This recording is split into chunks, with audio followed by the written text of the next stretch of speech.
Labas vakaras visiems susirinkusiems. Smagu matyti. Čianais visiškai, kurie nori daug ką sužinoti, labai intriguojančią ir įdomią temą apie Vilnių, apie kurį aš asmeniškai, pavyzdžiui, labai mažai žinau apie tą laikotarpį, turbūt dauguma iš mūsų mažiausiai apie jį ir žinome. Tai čia tas 39-41 dar tas senasis Vilnius. Po karo jau jis niekad toksai nebebuvo, bet tema jo itin įdomi ir intriguojanti. Ir sakau, juodosios rinkos reiškiniai Vilniuje. Ir tema skirta būtent Vilniaus 700 metų jubiliejui paminėti. Tęsiam tą paskaitų ciklą.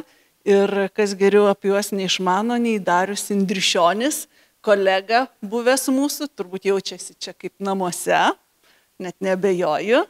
Ir jisai tikrai negirdėta tema, aš žinau apie juodąją rinką sovietmečių, teko man asmeniškai su jie susidurti, bet nes pas mano močiutę Elektrėnuose gyveno tokia moteriškė, mes ją vadinam labai paprastai spekuliantę, kuri 2 kartus buvo net sėdėjusi kalėjime už spekulacijas, tai mes žinom, ką tai reiškia, bet už tai jinai mums galėdavo batų iš Suomijos suorganizuoti.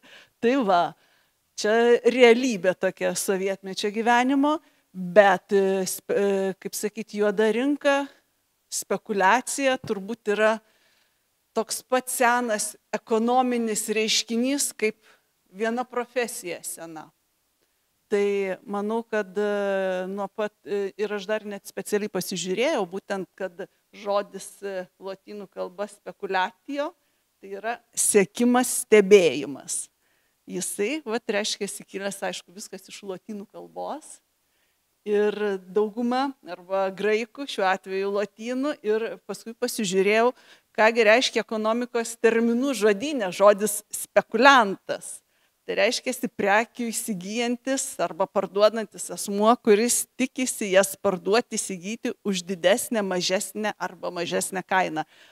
Kuo mano santykis su šita tema yra glaudus, tuo, kad Vilniaus universiteto istorijos fakultete rengiu disertaciją, mokslinio darbo vadovas Arūnas Streikus, apie nelegaliosios ekonomikos praktikas Sovietų Lietuvoje, apsiribojant laikotarpiu nuo 40-ųjų, nuo pirmosios sovietinės okupacijos iki 65 metų, 25 metų laikotarpis.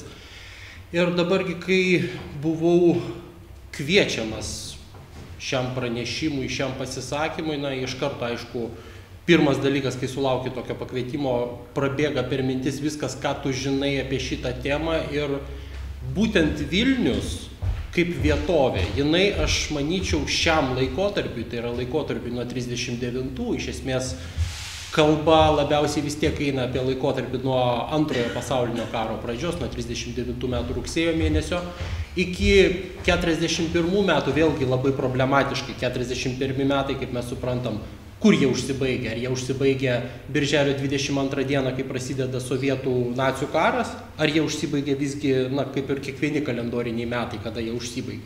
Tai, sakykime taip, galvodamas apie šitą temą, apie tai, kokia ji yra iš tikrųjų turininga ir verta dėmesio, būtent Vilnius ir būtent tas laikotarpis, pagalvoju, kad ko gero tikslingiausia bus savo kalbėjimą periodizuoti tokiais 4, sakykime taip, sąlyginiais, išvestiniais periodais, kuriuos aš dabar pabandysiu labai trumpai jums paaiškinti, apie ką kiekvienas iš jų, o po to jau mes pasuksim prie kiekvieno iš tų periodų, sakykime taip, tokios trumpos apžvalgos. Aš viliuosi, kad jums nebus nuobodu tai, ką aš pasakoju, viliuosi, kad per ilgai jūsų neužgaišinsiu, kad, kaip sakant, išsiskirsim visi laimingi ir patenkinti to, kad čia išgirdom, neišgirdom, norėjom išsiaiškinti ar neišsiaiškinti.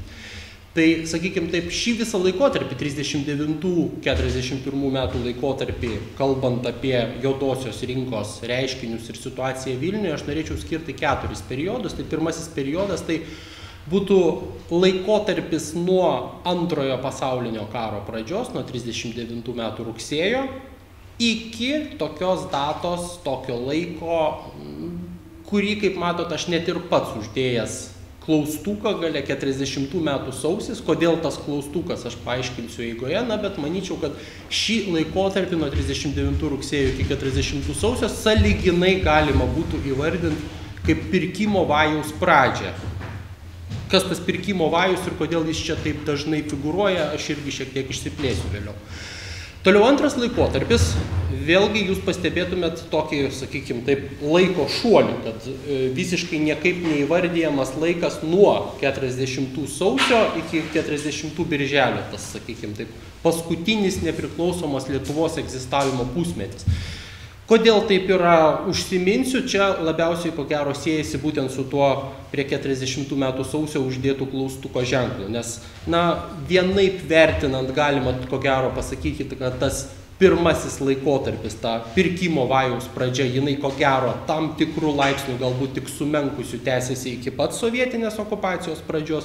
Aš galbūt labiau linkęs laikytis tos nuomonės, kad apie 40 metų sausį jinai ženkliai sumenko ir tai ko gero pirkimo vajum pavadinti, nebelabai bent jau mano nuomonė yra tikslinga. Pirkimo vajos atsinaujinimas jį žymių nuo sovietinės okupacijos pradžios iki 40 metų gruodžio. Dabar vėlgi galėtų kam nors kilti klausimas, kuo tas 40 metų gruodis yra toks ypatingas, kodėl atsiranda tokia, sakykime, taip, periodizacijos riba. 40 metų gruodis ypatingas iš esmės su dviem dalykais, tai kad lapkričio pabaigoje 40 metų yra įvedamas šalia lito rublis sovietinėje Lietuvoje, Lietuvos Sovietų socialistinėje Respublikoje.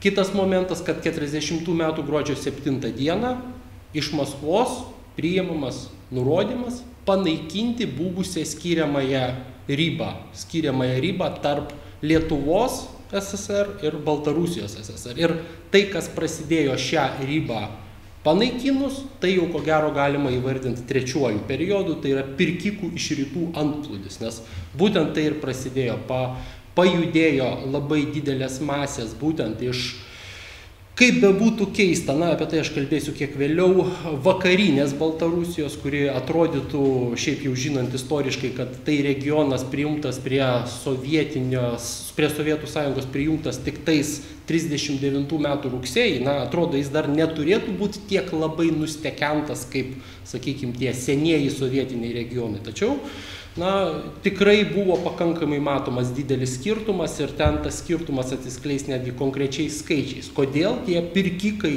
iš rytų, taip net ir dokumentuose, tiesą sakant, dažnai būdavo šitas reiškinys įvardyjamas, kodėl jie paplūdo. Tas pirkikų antplūdis, jisai nenutrūksta ilgą laiką ir 41 metų birželis žymimas kaip, visiems puikiai suprantama skiriamoji riba, tai aišku siejasi su prasidėjusiu nacių sovietų karu ir paskutinysis laikotarpis, apie kurį aš taip jau, sakykime, gal kiek menkiau jau išsitarsiu, bet išsitarsiu, žinoma, reikia ir jį paliesti, tai kas su tuo pirkimo vajum, su tais vienokiais ar kitokiais juodosios rinkos reiškiniais Vilniuje, ir apskritai jau Vilnius tampa kaip savotiškas atspindys ir to, kas vyksta didžiojoje Lietuvoje, kas su tuo vyksta nacimečiu, jau nuo nacių okupacijos pradžios. Taigi dabargi pereikim prie pirmojo mūsų periodo. Čia matot iliustracijos labai paprastos iliustracijos iš dviejų dienraščių. Pirmas viršuje esantis dienraštis, kaip įžvelgiat, tai Lietuvos aidas, 39 metų rugsėjo pirmosios numeris, žemiau, kaip matot, yra tos pačios dienos, kur ir Vilenski ekstra laida išleista karo atveju. Šiaip jau, jeigu taip žvelgiant ne tik į Vilnių, bet žvelgiant ir į visą Lietuvą, dar kelios dienos iki antrojo pasaulinio karo pradžios jau buvo stebimas tas, kaip vadinamas, nenormalus būtinesnių prekių pareikalavimas, kai žmonės daugiau ar mažiau rikiavosi į eiles prie parduotuvių. Aišku, prasidėjus karui, prasidėjus nacių Vokietijos aktyviems karo veiksmams prieš Lenkiją, tas ypač išaugo tas ir Vilniuje. Ir jeigu taip einant tolyn, tai mes jau dabar įvyksta pas mus šiek tiek laiko nedidelis šuolis. Tas laiko šuolis siekia apie 2 mėnesius, kai Per tą laiką, kaip mes puikiai žinom, nutinka gausybė įvykių. Lenkija pralaimi karą Vokietijai, rugsėjo 17 dieną 39 metų iš rytų į Lenkiją įsiveržia Raudonoji armija, Vilnius atplėšiamas, Lietuva priverčiama pasirašyti savitarpio pagalbos sutartį su sovietais, pagal kurią Vilnius atitenka dalis Vilniaus krašto atitenka Lietuvai. Na ir čia jau šios kelios, sakykime taip, atskirtos iliustracijos, jos jau labiau yra susijusios su tema tom vadinamom pirmosiom lietuvių įžengimo į Vilnių dienom, žygis į Vilnių, pati 39 metų spalio mėnesio pabaiga ir tiesą sakant, tie įvykiai, kurie prasidėjo jau pirmosiom dienom įžengus lietuviam į Vilnių, jie, iš tikrųjų signalizuoja, kad kraštas patyrė, Vilniaus kraštas patyrė labai didelę ekonominę, socialinę įtampą, prasidėjusios iš karto. Didelės riaušės tos prasidėjo, beje, štai jeigu pažvelgtumėte tą nedidelę ištrupėlę, nežinau kiek ten gali matosi, manau, kad matosi turbūt prastai pakankamai, kronika, tai čia yra iš, bijau pameluoti, man atrodo, kad Vilniaus balso dienraščio, kuriame konkrečiai buvo pasisakoma apie prekybininkus keliančius duonos kainas ir šituo pagrindu kylančią visuomeniai. Sakykime taip, tam tikrą paniką, tam tikrą nerimą, tam tikrus procesus, kai, aišku, atsirasdavo žmonių, kurie norėdavo ne tik tai savo, bet ir savo artimiesiam, o taip pat kaimynam, o taip pat pažįstamiem ir visiems kitiem paimti tam tikrų būtiniausių maisto produktų ir, žinoma, juos labai už gerą kainą parduoti. Aišku, kad ta įtampa jinai išaugo nekeista ir į tam tikrus fizinius susidūrimus ir po to matom nedidelę suskambę antraštę šitą žinutę, įvykdyta mirties bausmė, buvo asmenų dalyvavusių riaušėse, nukreiptose prieš žydų tautybės asmenis, ten ir buvo smurtiniai išpoliai prieš juos, užpultos parduotuvės, buvo asmenų, kurie po to šitą išpolį jau atėjusios, įsikūrusios Lietuvos valdžios, lietuvių valdžios, jie buvo nubausti netgi ir mirties bausme. Dabargi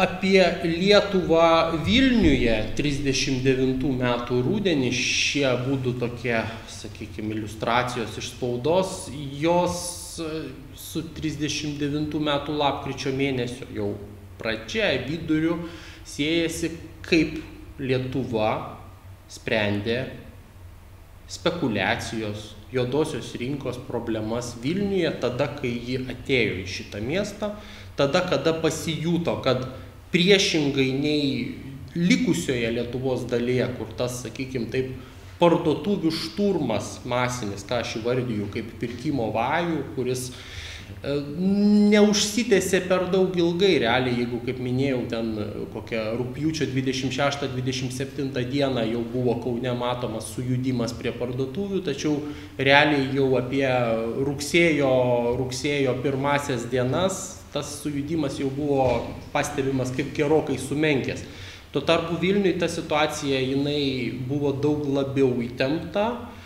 Daug buvo, sakykime, prisidėjo ir tai, kad sovietai atsitraukdami iš Vilniaus, perleisdami jį lietuviams, jį dar miestą, kaip, pavyzdžiui, nurodo istorikė Regina Žepkaitė savo žymioj knygoj, dar skirtoj būtent šitam Vilniaus istorijos laikotarpiu, kaip nurodo, tiesiog išplėšė sovietai pasitraukdami Vilniui, tai ta situacija, aišku, buvo pakankamai įtempta. Lietuvos valdžia bandė iš savo pusės tą dalyką organizuoti kaip galėdama, buvo steigiamos specialios parduotuvės, kad vėlgi tas atvežtas maistas, kaip suprantam, iš didžiosios Lietuvos atvežtas maistas, kad jis nenusėstų vien tik spekuliantų, sakykime taip, sandėliuose. Čia aš tą žodį spekuliantas, aš šitoj vietoj, vartoju taip, ko gero, arčiau turinio kaip iš tikrųjų, nes ir tarpukario Lietuvos viešojoje erdvėje tas terminas būtent taip ir būdavo nusistovėjęs, sakykime, jau net nuo kokių 38 metų pavasario ar 39 metų pavasario, kai iškildavo tarptautinės įtampos Lietuvoje, tai staiga Lietuva visą nuklodavo spekulacijos banga ir visi dienraščiai būtent tą reiškinį taip ir įvardijo, kad tiesiog masės supanikavusių piliečių užplūsdavo šluoti parduotuvės, susipirkti pakankamai nebrangiai produkciją tam, kad po to visą šitą, kaip sakant, išpardavinėtų savo patogiom sąlygom. Tai tas pats visas dalykas buvo bandomas Vilniuje 39 metais vėlyvą rudenį suvaldyti įvedant maisto produktų korteles ir dera pasakyti, kad šitas bandymas jisai buvo iš esmės sėkmingas dėl to, kad pavyko suvaldyti spekulaciją Lietuvai vienaip ar kitaip, sakykime, dotuojant galbūt Vilniaus kraštą, remiant maistu ir produktais, pavyko šiaip ne taip sunormalizuoti šitą visą situaciją. Ir dabar tai, ką aš rodau, čia, sakykime, aišku, aš suprantu, kad reikia pakankamai nemenkų pastangų išvelgti, kas čia pažymėta, kas čia pabraukta ta raudona linija, bet būtent šitą aš laikyčiau savotišku įrodymu to, kad 40 metų sausio mėnesį jau tas pirkimo vajus, kuris kilo savo esme nuo karo, nuo sovietų okupacijos, nuo lietuvių, vėlgi labai specifinis Lenkų vietinių santykis su Lietuva, tokių kaip savitų priešų tarpukario laikotarpiu. Nuo visų šitų ateimų kilęs stresas, tas pirkimo vajus, tas visuomenės masinis nežinojimas dėl savo rytojaus, noras prisikimšti sandėlį, prisikimšti pilną, na kaip šiais laikais sakytumėm šaldytuvą, aniem laikam dėja netinka šaldytuvas kaip vaizdinys. Tai jisai, mano manimu, būtent 40 sausį jau nebekėlė kažko ypatingo ir tai aš spręsčiau iš šitos nedidelės žinutės paskelbtos 40 metų sausio 16 dieną Lietuvos aide. Čia vėlgi visa eilė išvardinta asmenų visoje Lietuvos teritorijoje, kurie kainų tvarkytojo, tokio pareigūno, kuris Lietuvoje veikia nuo 35 metų, pareigūno, kuris iš esmės, na, galima sakyti, užsiėmė kovos su spekulacija ir prekybininkų tam tikrų lupikavimų, norų pasipelnyti funkciją, jo paskelbtos baudos. Ką jisai nubaudžia? Baudžia jisai absoliučioje daugumoje prekybininkus, nubaustų vartotojų paprastai būdavo vienetai. Ir štai matom vieną Vilniaus gyventoją, Rachmėlį Tregerį Vilniuje, jisai nubaudžia 200 litų bauda už tam tikrus, sakykime, spekulacinio pobūdžio pažeidimus prekyboje. Ir čia jau aš matyčiau būtent iš šitų smulkių tokių epizodų esmė, kad Vilnius jau nebėra matomas kaip kažkokia išskirtinės spekulacijos zona, kaip kažkoks piktšašis Lietuvos kūne, kas buvo iš tikrųjų pakankamai ženklu visos didžiosios Lietuvos, na, tuo supratimu, kaip didžioji Lietuva iš tarpukario supratimo spaudoje visą 39 metų rudenį. Jau 40 metų pradžioje jau pakankamai tampa aišku, kad Vilniuje jau ta spekulacija jinai nebėra kažkuo ypatingai išskirtinė ir kažkas ten ypatingo baisaus nevyksta. Na, Vilnius yra Vilnius.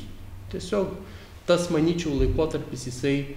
Dabar kita skaidrė, kaip darydamas įžangą užsiminiau, kad ko gero tikrai būtų galima kelt klausimą, ar ne, kaip su laikotarpiu nuo 40 metų sausio iki birželio, iki pirmosios sovietinės okupacijos pradžios. Kas gi vyko Vilniuje? Ar Vilniuje visiškai pasibaigė juodoji rinka, visi spekuliantai grįžo namo, nusprendė tapti dorais vartotojais ir pirkėjais, piliečiais, klausyti lietuvių valdžios. Na, iš tikrųjų ne. Iš tikrųjų vėlgi tie patys reiškiniai, jie kartkartėmis pasitaikydavo, kartkartėmis kainų tvarkytojas vėl paskelbdavo sąrašą iš visos Lietuvos, tame tarpe ir Vilniaus piliečių nubaustų piniginėm bausmėm už tam tikrus spekulacinio pobūdžio pažeidimus. Bet to, kas buvo 39 metų rudenį, kažko panašaus į riaušes, kažko panašaus į masinį parduotuvių šlavimą, kažko panašaus į spaudoje pranešimus raminančius apie tai, kad Lietuva rūpinasi Vilniumi, kad Lietuva užtikrins normalų ir sklandų maisto ir produktų tiekimą Vilniaus kraštui ir taip toliau. To jau nebebuvo. Tai iš esmės tą laikotarpį 40 sausio birželio galima jį būtų įvardinti, tiesiog normalus valstybės, sakykime, taip, patiriančios vienokius ar kitokius ekonominius sunkumus. Vėlgi prisiminkim, kad mes tuo laikotarpiu turim Lietuvą jau be Klaipėdos krašto, be savo uosto, su labai ribotom galimybėm atsigabenti kažkokių tai tam tikrų vietoje negaminamų produktų, prekių iš užsienio. Vyksta karas tame tarpe ir jūroje, periodiškai pranešama apie skęstančius prekybinius Lietuvos Respublikos laivus. Tai 40 metų sausis birželis, sakykime, jisai tuo yra visiškai ramus, nieko neišsiskiriantis periodas, neleidžiantis, bent jau man, kalbėti apie kažkokį pirkimo vajų, kaip tokį reiškinį. Dabargi, jeigu taip apibendrinkim trumpai, ką mes kalbėjom apie šitą pirmąjį laikotarpį, mano vertinimu tas pirkimo vajus Vilniaus krašte kilęs nuo karo pradžios, aišku, dar paaštrintas ir sovietų okupacijos, sovietų įvykdyto plėšimo atsitraukiant, aišku, ir visuomenės įvairiausių gandų susijusios su lietuvių atėjimu į Vilnių ir lapkričio mėnesį 39 metų kilusių ir riaušių, dar, sakykime, tokiais socialiniais, tautiniais pagrindais. Mano manimu, jisai buvo suvaldytas iš esmės kortelių sistema, nuoseklių iš didžiosios Lietuvos vykstančių rėmimų, vežimų maisto, pardavinėjimo per oficialią sistemą, per korteles, nuoseklia kainų tvarkytojo veika, nuosaikiai gaudant tuos prekybininkus, kurie negeba, sakykime, įsilieti tą bendrą tvarką. Ir aišku, išliko tie vienokie ar kitokie spekuliavimo reiškiniai, bet bendrai žiūrint, tuo laikotarpiu, toj laisvos Lietuvos, dar nepriklausomos Lietuvos, išlaikiusios nepriklausomybę viešojoj minty, viešajam kalbėjime, tuo laiku spekuliantas, tai yra lupikaujantis prekybininkas. Aišku, pasitaiko tokių konstrukcijų kaip nesąmoningieji vartotojai, žmonės, kurie nesąmoningai kaupia didelės labai maisto produktų atsargas ir po to yra priversti valgyti supelijusią duoną ir kiti tokie vaizdiniai, jie pasitaikydavo, bet iš esmės tas bendras vaizdinys, kad spekuliantas, tai yra lupikaujantis prekybininkas. Pagrindinis juodosios rinkos veikėjas, galėjo būti spekuliantas kažkoks konkretus prekybininkas, panoręs pasipelnyti iš visuomenės, sakykime taip, jautrumo socialiniais, ekonominiais klausimais. Dabargi, jeigu mes kalbėtumėm apie laikotarpį, kurį įvardinčiau kaip antruoju, tą laikotarpį, kuris prasidėjo nuo pirmosios sovietinės okupacijos pradžios, tai jau pirmosiomis okupacijos dienomis, manau, kad puikiai suvokdami tą tradiciją, kuri Lietuvoje tęsės, kaip minėjau, nuo 38 pavasario, 39 pavasaris, po to 39 karo pradžia, kai kildavo periodiškai pirkimo vajai, žmonės užplūsdavo parduotuvės, lygiai taip pat ir sovietams buvo suprantama, kad 40 metų birželį įvykę įvykiai, kad jie natūraliai iššauks pirkimo vajų, kad žmonės jausdami grėsmę dėl savo ateities, dėl apskritai ekonominio viso krašto likimo, kas vyks toliau, užplūs parduotuvės. Ir jie buvo teisūs. Jie buvo visiškai teisūs, masiškai į parduotuvės plūdo žmonės. Čia nepasirinkau pailiustruoti to laikmečio amžininkų atsiminimais, to paties Igno Šeiniaus, jau tokia, sakykime, chrestomatinė tapusią šito raudonojo tvano jo ištraukos apie tai, kaip minios žmonių ir Vilniuje, ir Kaune yra užplūdę parduotuvės, ir tas, sakykime taip, aprimimas, jisai šiek tiek įvyksta laikinas aprimimas sužinojus apie paskirtą liaudies vyriausybę, kaip kaip žinom iš to laikotarpio, kad dėl daugelio buvusių tarpukario Lietuvos tokių pakankamai matomų valstybės vyrų dalyvavimo liaudies vyriausybėje galbūt daliai visuomenės tas sukuria kažkokį tai raminantį įspūdį, tas pats čia matomas Galvanauskas, finansų ministras, galbūt buvo suvokiamas kaip pakankamai protingas valstybės vyras, kuris neturėtų leisti kažkokių tai, sakykime, taip siaubingų ir blogų dalykų. Tačiau tai buvo tik laikinas, labai laikinas atokvėpis ir čia yra iš Lietuvos Aido 40 metų Liepos mėnesio, jeigu neklystų, ištrauka, kur spekulacija, tas pirkimo vajus, tikriausiai kaip mes tai įvardytumėm, kaip sovietinių jau besikūrenčių leksikonų spekulacija, kad vienam didžiausiam liaudies priešų, liaudies priešas yra reiškinys. Visas reiškinys yra įvardyjamas kaip liaudies priešas, ne kažkoks paskiras, ten, nežinau, kapitalistas, buržuazijos atstovas, organizuojantis kažkokius neramumus. Visas reiškinys apskritai yra įvardyjamas kaip liaudies priešas. Na ir tas, sakykime, taip, viešas spekuliantų, čia toks mažas diskursas, mažas toks, sakykime, nereikia pasiduoti panikai, perkant kas papuola. Išmintingas žmogus perka tik tai tą, kas būtinai reikalinga. Apsišvietusiam žmogui šiandieną būtinai reikalinga turėti radijo imtuvą, fotoaparatą, rašomąją mašinėlę ir amžiną plunksną. Mums praneša, kad Šviesos knygynas Vilniaus gatvė numeris 26, telefonas 1482, dar turi nemažas atsargas minėtų prekių ir todėl kiekvienas laisvai jų gali įsigyti. Na, kaip matot, irgi nereikia į visą tą reiškinį žiūrėti tik su tokiu, sakykime, perdėto dramatizmo tonu. Irgi, tiesą sakant, akivaizdu matom, kad kažkas susijęs su privačiu verslu matė galimybę pirkimo vajuje, netgi ir tame pirkimo vajuje, kuris žymėjo Lietuvos nepriklausomybės pabaigą, matė progą tiesiog susikurti tokią pakankamai šaunę žinutės formos reklamą. Na, tai čia tiesiog toks paįvairinimų vaizdelis.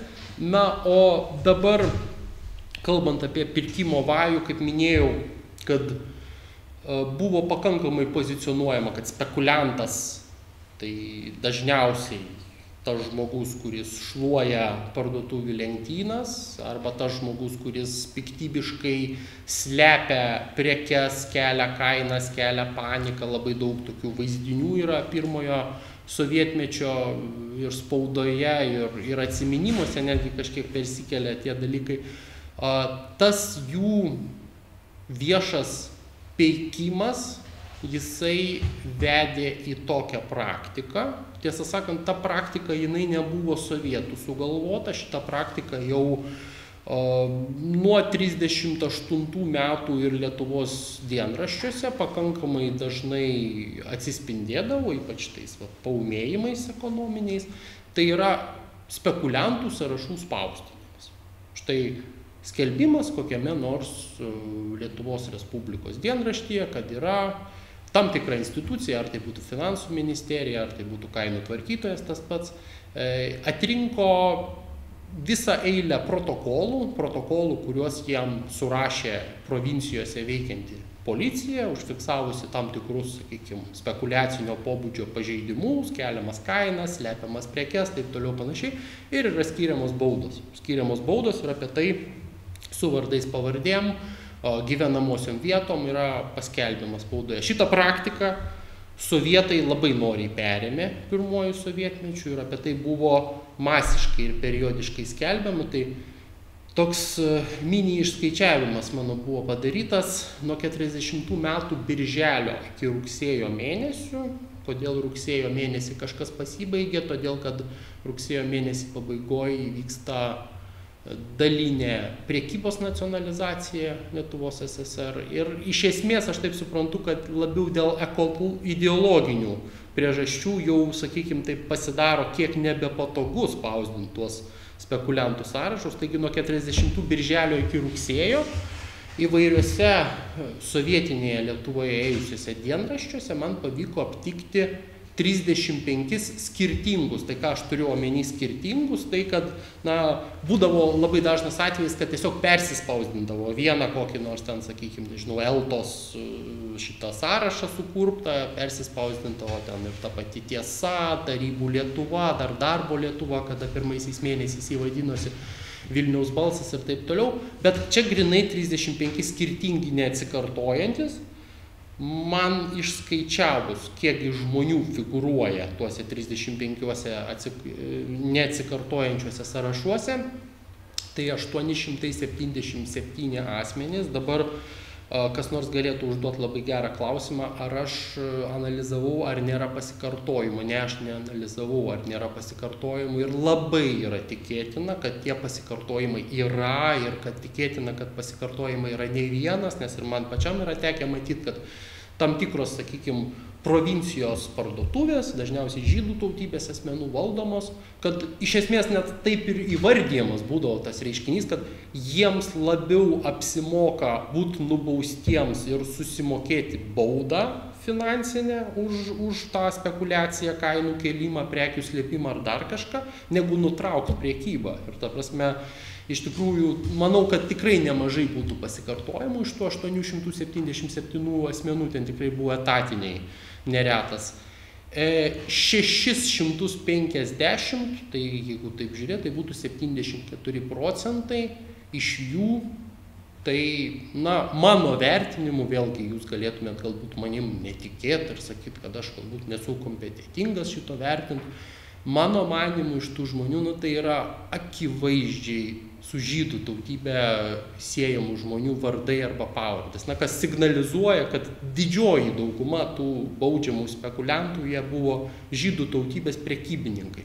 Dabar link ko aš lenkiu su šitą mintim, nors šita praktika sovietmečių jinai truko viso labo nepilnus turbūt 4 mėnesius, bet aš manau, kad ji buvo pakankamai nemažas antisemitinis užtaisas tam, kas po to vyko Lietuvoje 41 metų vasarą, kai atėjo naciai. Nes vienas dalykas, kai kelis mėnesius paeiliui per visus, sakykime, kad ir okupuotos, bet vis tiek šalies dienraščius, kad ir jau pradeda mus grūst kažkokių ideologinių nesąmonių, bet vis tiek dar pasitaikančios ir kažkokios tai suprantamos ir priimtinos informacijos, kaip periodiškai yra skelbiama, kad spekuliantai priešai, spekuliantai priešai, spekuliantai priešai, spekuliantai priešai. Ir tu matai, kad 3/4 tų spekuliantų yra žydų tautybės.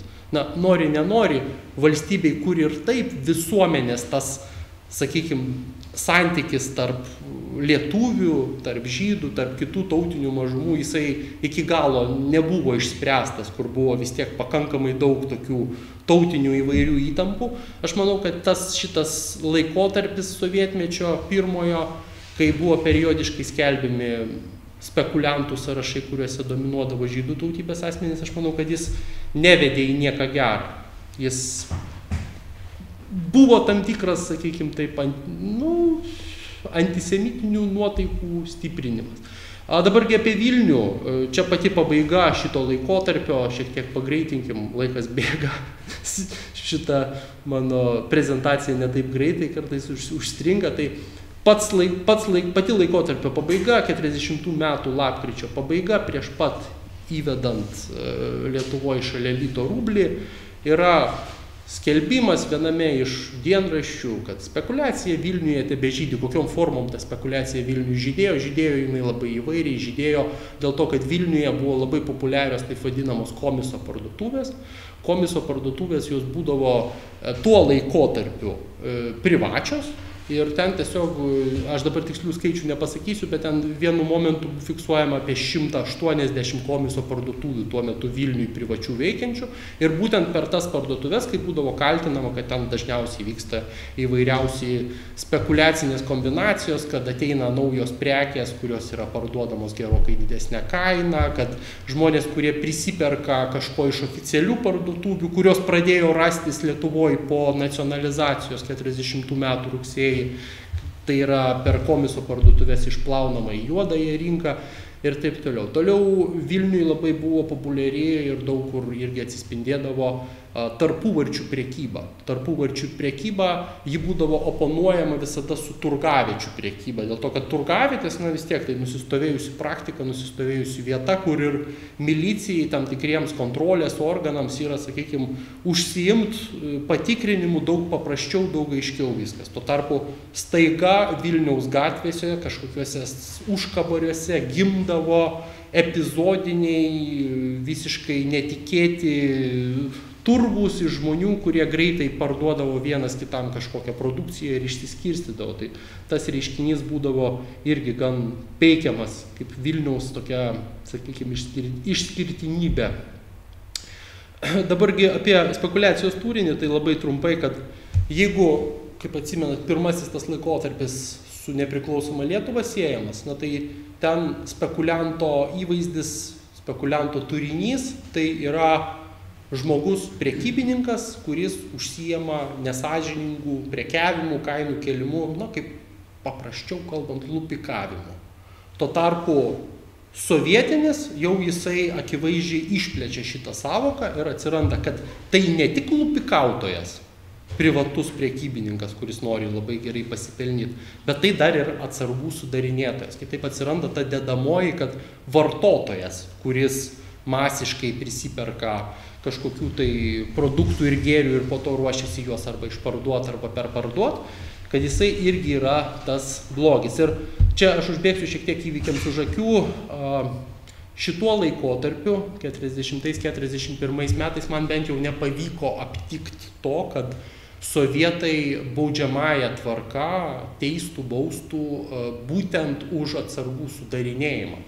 Pokariu tai jau tapo kone masiniu reiškiniu, ten 50-mečio pabaigoje, sakykime, yra gausybė baudžiamųjų bylų, kur, sakykime, vienintelis kaltinimo argumentas yra, kad sulaikyta geležinkelio stotyje moteris nusipirkusi ten 20 porų batų.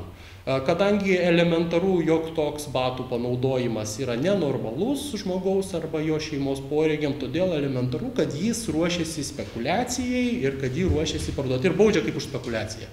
Ta prasme, rengimasis jau jų supratimu pokariu jau tampa kaip įvykusių faktų. Jeigu tu perki daugiau negu tai režimo supratimu yra normalu, tai jau viskas, tu esi nusikaltėlis, tu esi spekuliantas. Negalėtum įrodyti, kad esi, nežinau, avalynės kolekcininkas, pavyzdžiui. Taip, apibendrinkim labai trumpai šį laikotarpį. Pirkimo vajus nenuslopo nuo 40 birželio, kaip prasidėjo, tai prasidėjo ir visą tą laiką jisai ir tęsiasi.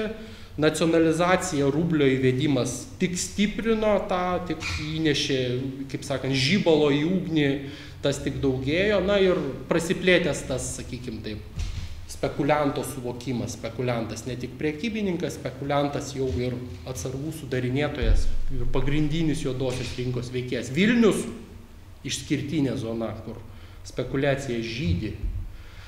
O dabar kitas laikas, kaip minėjau, 40 metai, pati pabaiga, gruodžio 7 dieną atveriama rytinė siena ir į rytinę Lietuvą.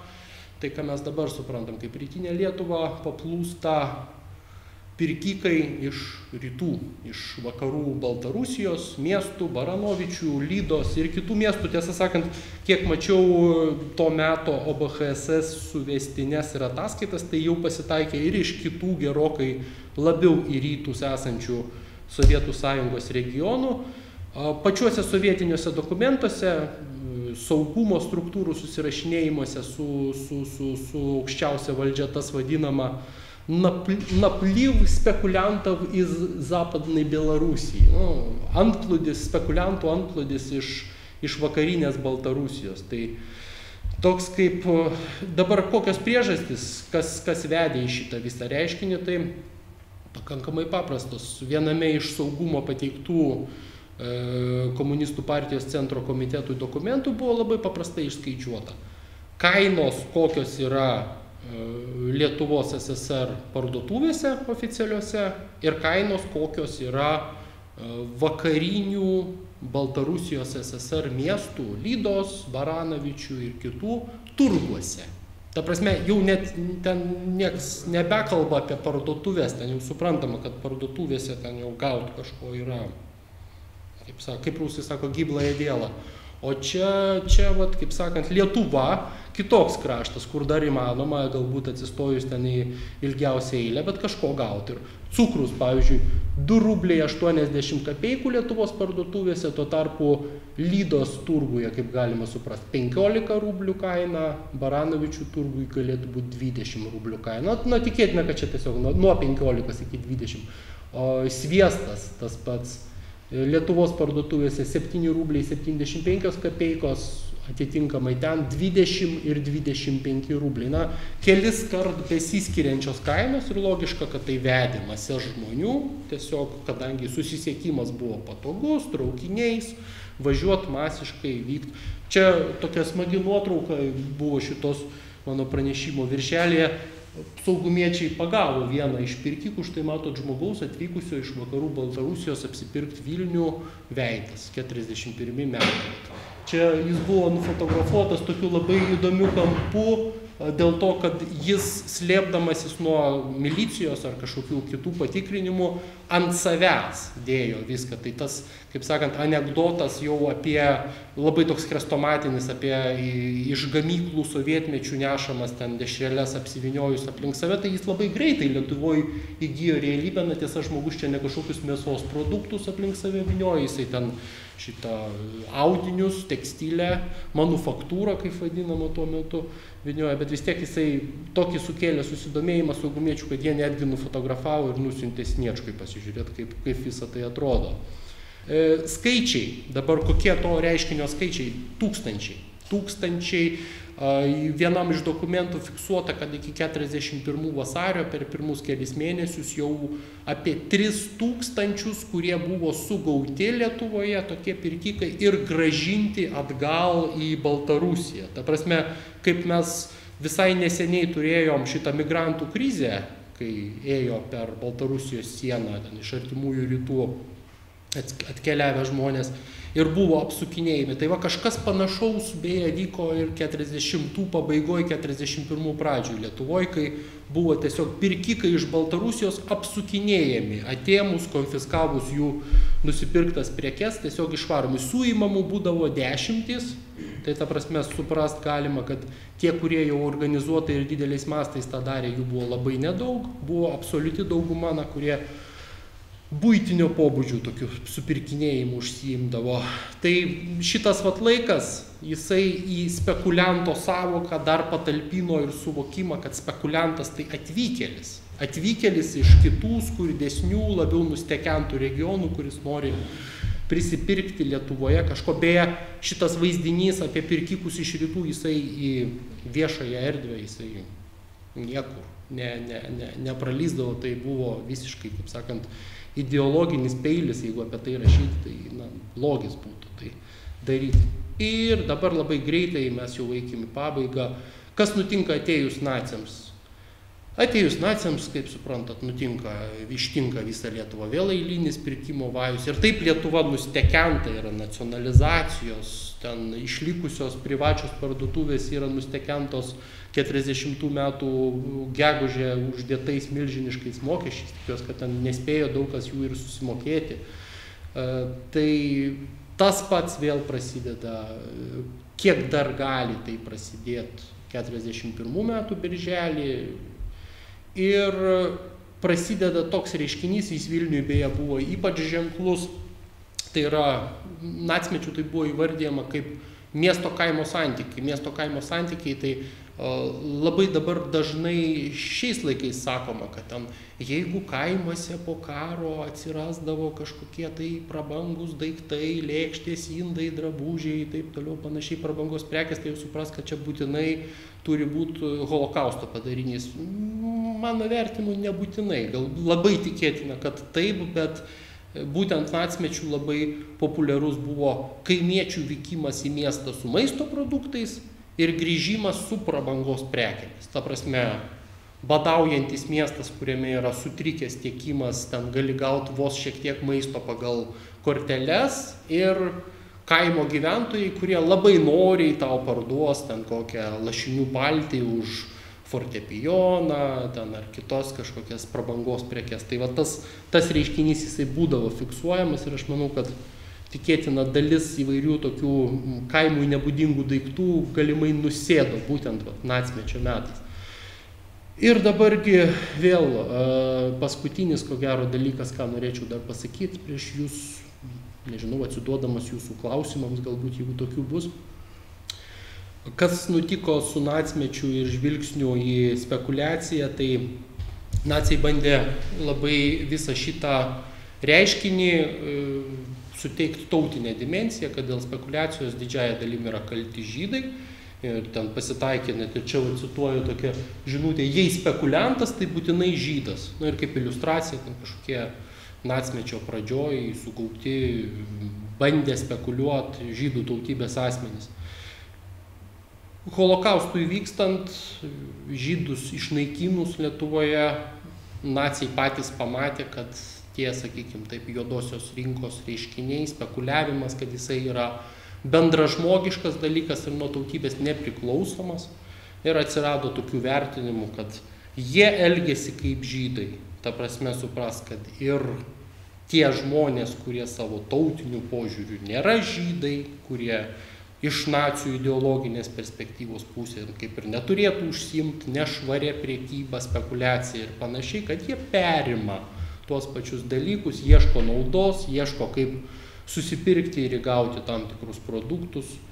Ir kaip paskutinis gal tik tais momentas, čia iš nacių okupacijos laikų, kad kas buvo tik tai skirtinga su nacių okupacija, kad jeigu tarpukario Lietuvoje už spekuliacinio tokio pobūdžio nusikaltimus, už juos nebuvo baudžiama dažniausiai niekaip kitaip kaip piniginiam baudom. Jeigu sovietmečių jau pradėjo rastis ten neilgas įkalinimas priverčiamojo darbo stovyklose, ten keliem mėnesiam pasitaikė nuteistų, buvo ten jau ir tų spekuliantų, kurie ir iki 10 metų nuteisti, bet ten buvo pakankamai mažas skaičius.